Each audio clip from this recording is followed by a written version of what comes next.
The harbor smelled of salt and diesel and something older than both, and Jamie was already trying to explain this into the microphone when Clara elbowed him and pointed at the door. "He's here," she said. "And he looks cold."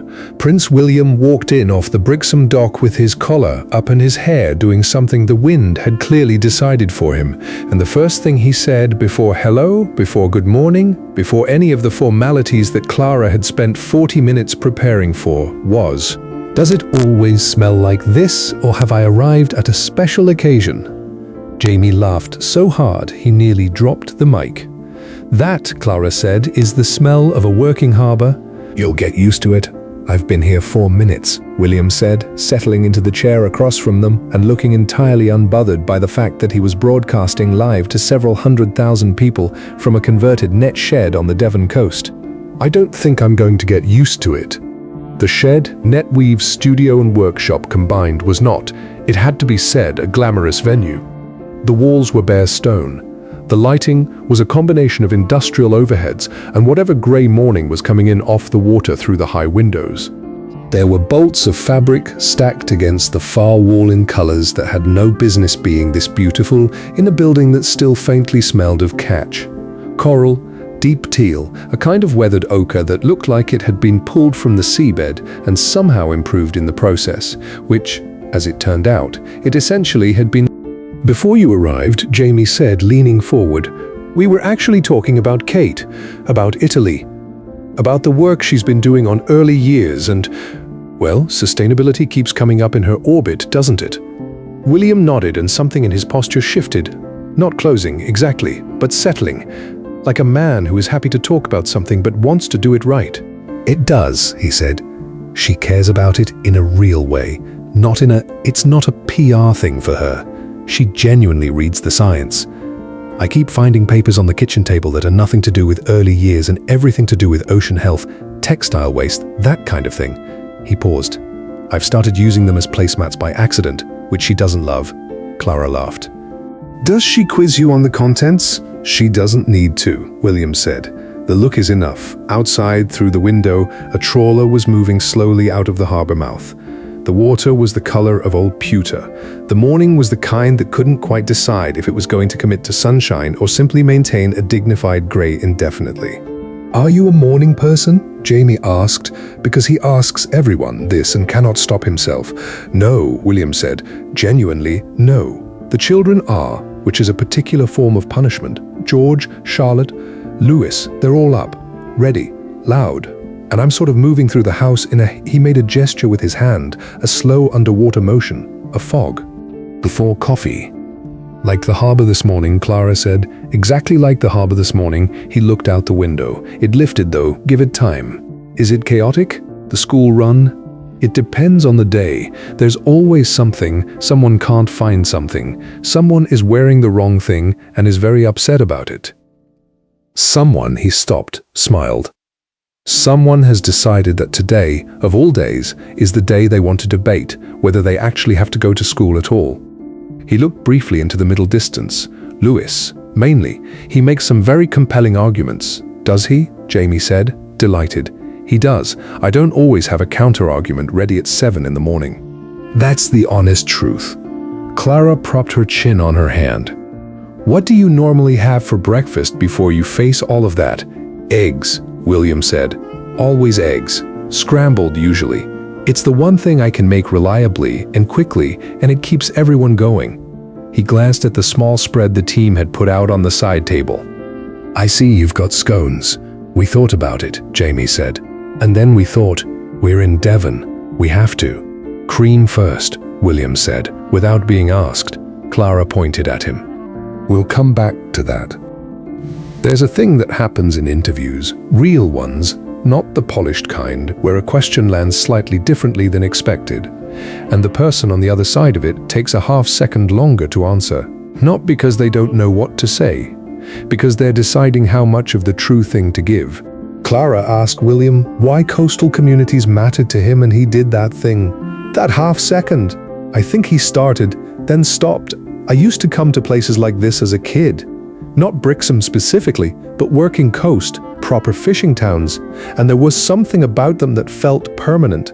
like they'd always been there and always would be. He looked down at the table, and then you go back, years later, and the boats are fewer. The fish and chip shops are gift shops. The people who worked the water, their kids have moved to cities because there's nothing to stay for. He picked up his coffee cup and didn't drink from it. It's not a politics thing for me. It's more I find it genuinely sad. The loss of something that took centuries to build. The harbor sounds came through the window. Ropes, engines idling, a gull making its opinion known. Did you grow up near the water? Jamie asked. Near enough. I always felt better near it, I think. There's something it does to your head, the scale of it.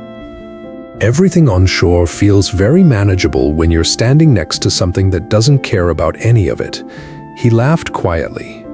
Kate would say I go slightly strange near the ocean, more relaxed than is probably useful. Strange how, Clara said.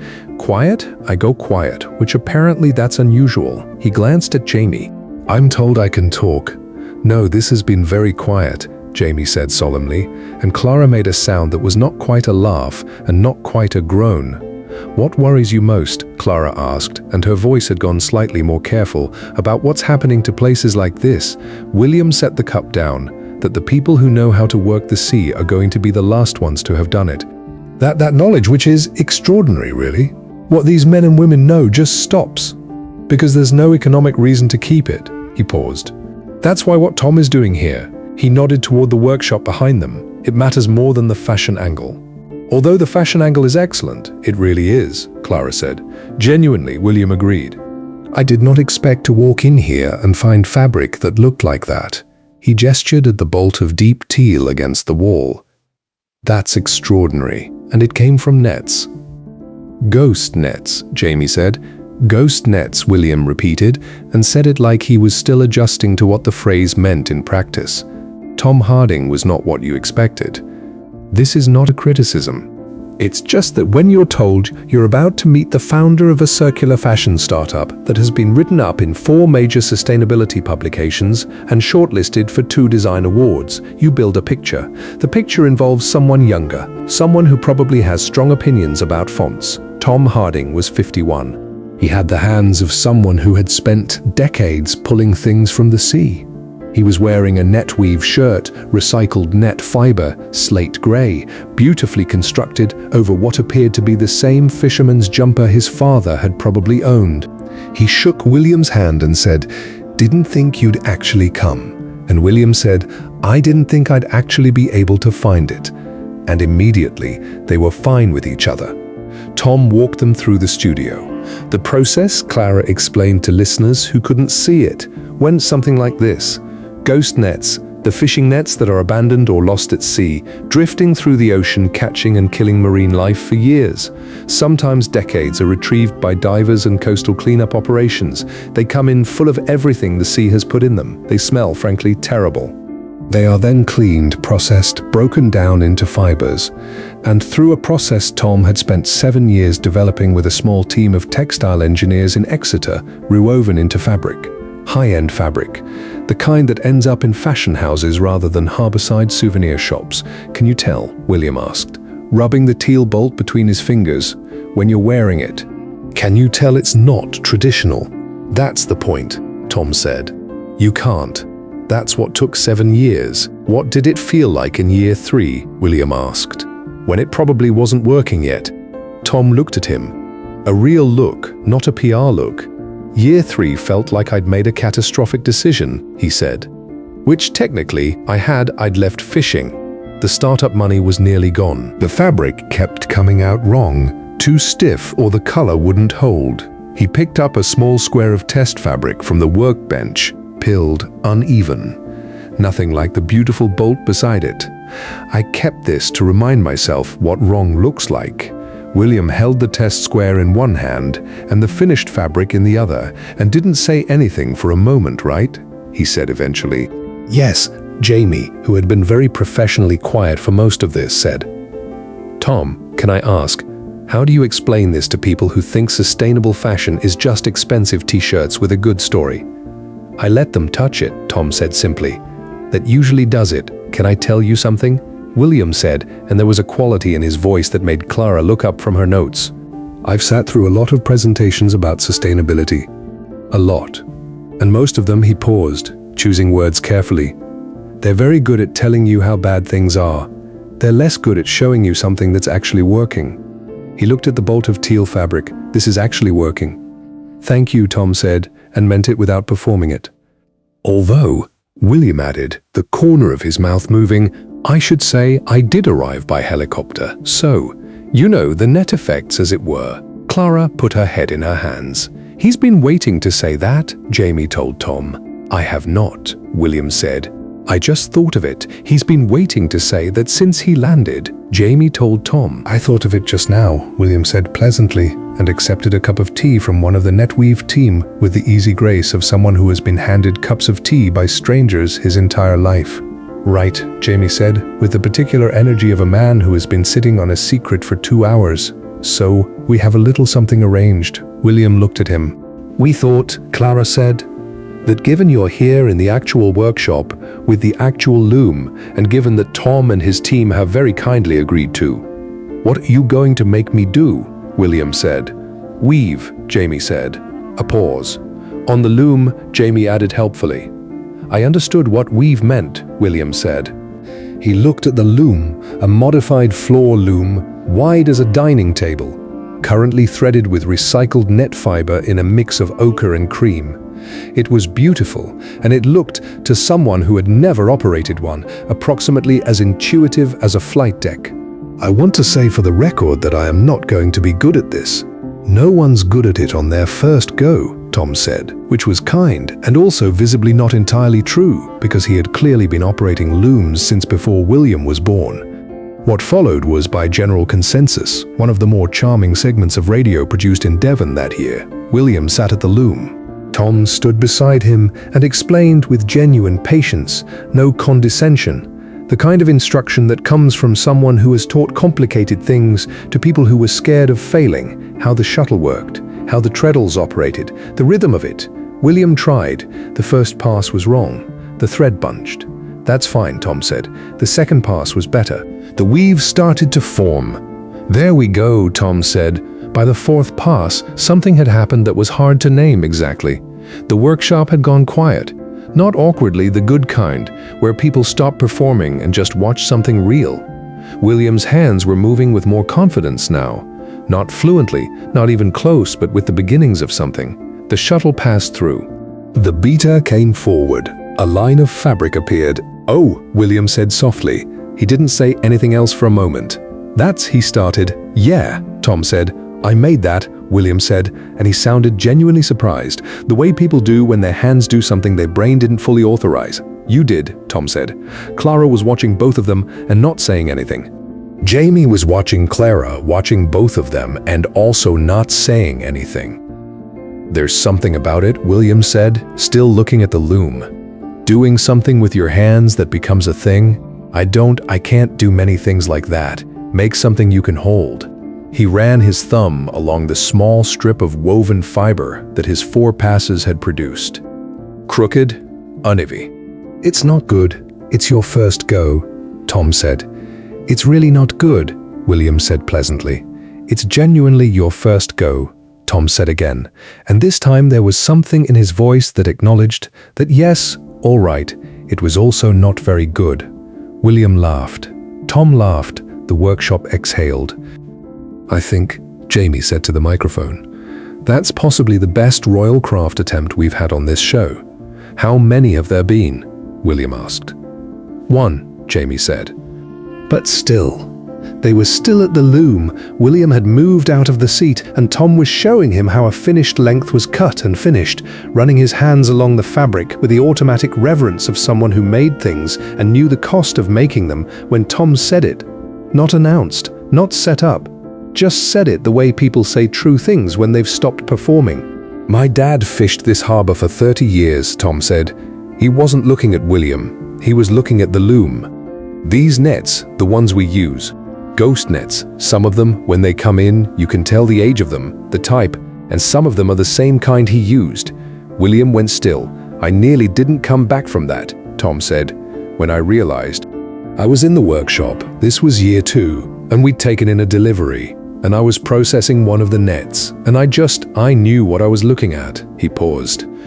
"My dad's nets weren't ghost nets. He was responsible, but the generation of fishermen, his generation, they weren't given many choices. The industry was what it was. The equipment was what it was. And so there was a long time where I thought, I'm the wrong person to be doing this. I'm doing this with my father's tools and his failures and he stopped, and his love, actually, of the water. The harbor sounds came through the window, very quietly. What changed? William asked. And his voice was not soft, exactly, steady. The voice of someone who is not going to flinch or deflect or make this easier than it needs to be. I kept the test square, Tom said.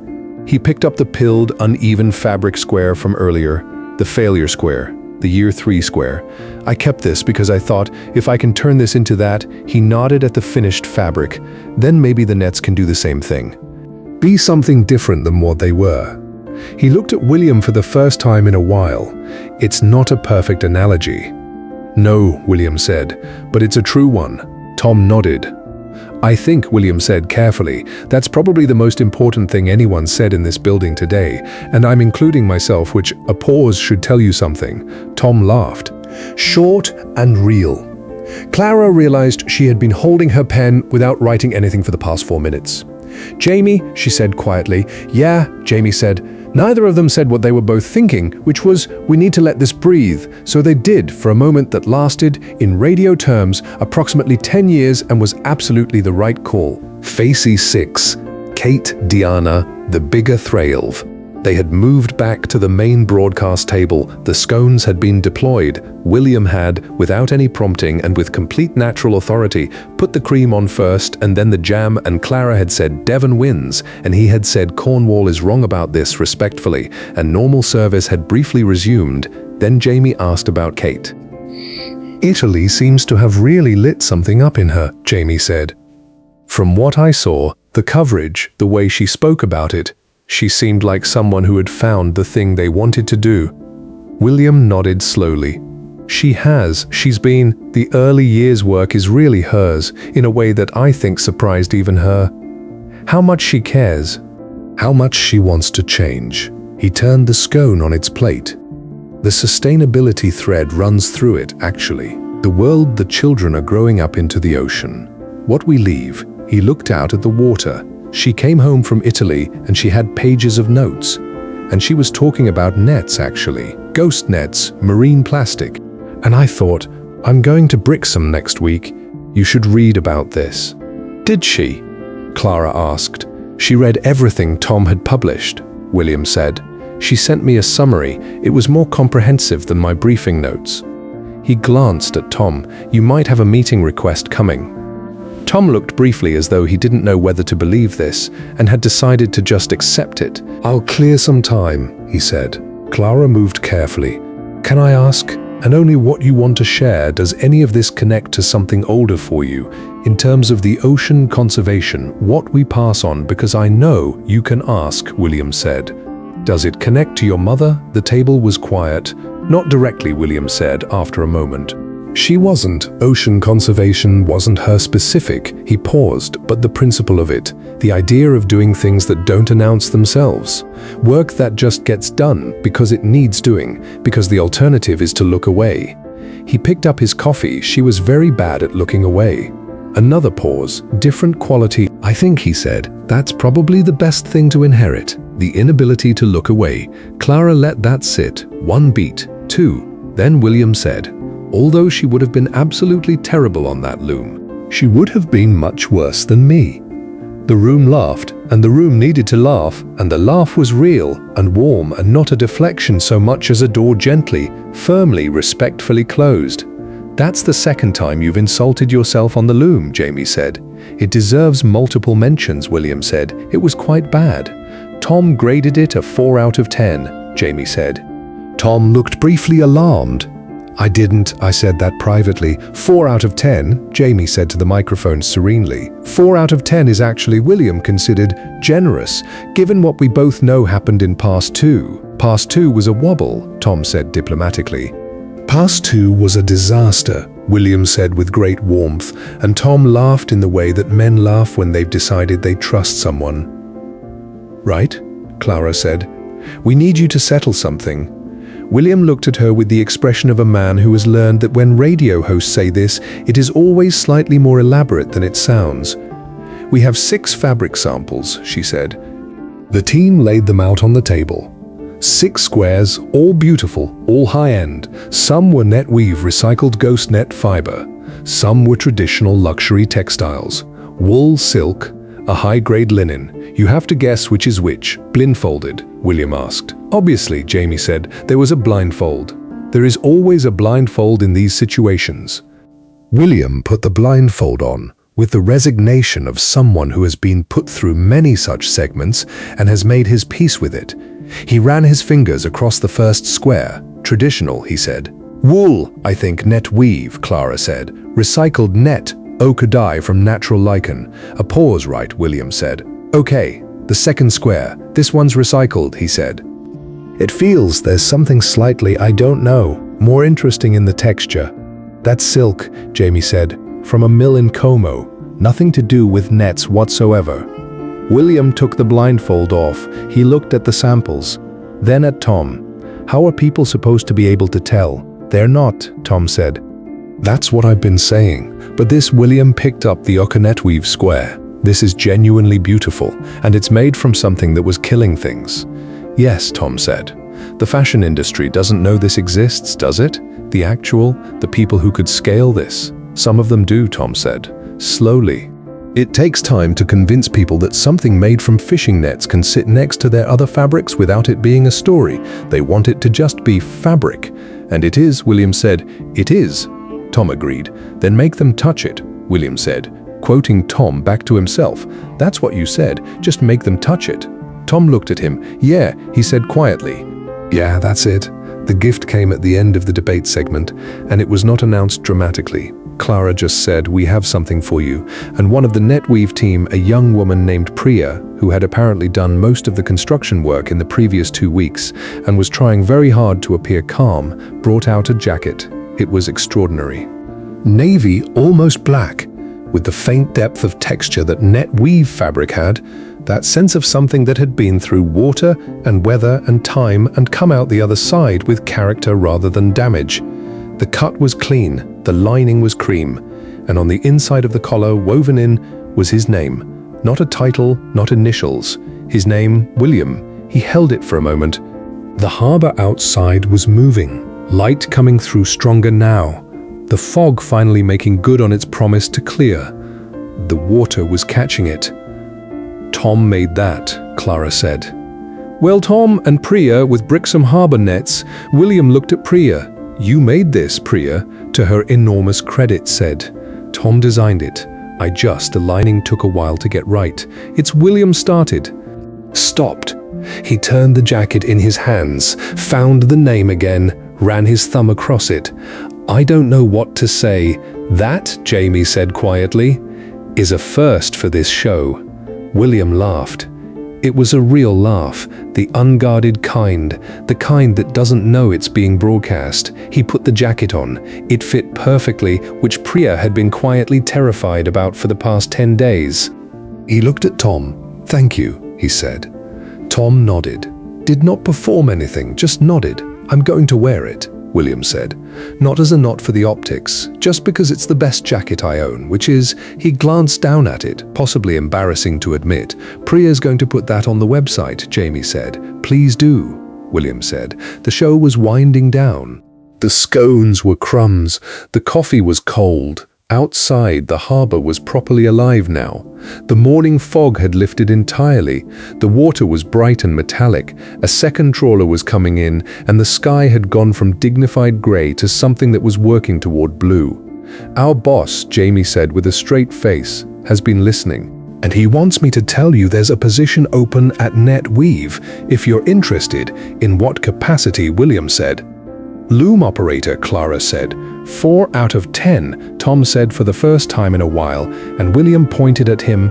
I would say 5, William said. I would argue strongly for 5, past 2. Tom said, past 2 was an anomaly. William said, it really wasn't. Clara said, on reflection. William said, I'd probably be a liability. Professionally speaking, you'd be a great liability, Jamie said. The best kind of liability, Clara agreed. William stood. He shook Tom's hand, a proper shake, the kind that takes a second longer than a formal one. He said something to Priya that the microphones didn't quite catch, and she smiled in the way people smile when they've been told something they'll remember for a long time. He picked up the jacket from the back of the chair, folded it over his arm rather than putting it on, the way you carry something you don't want to crease, the way you carry something that matters. Thank you, he said to Jamie and Clara. Really, thank you for coming all the way to Devon.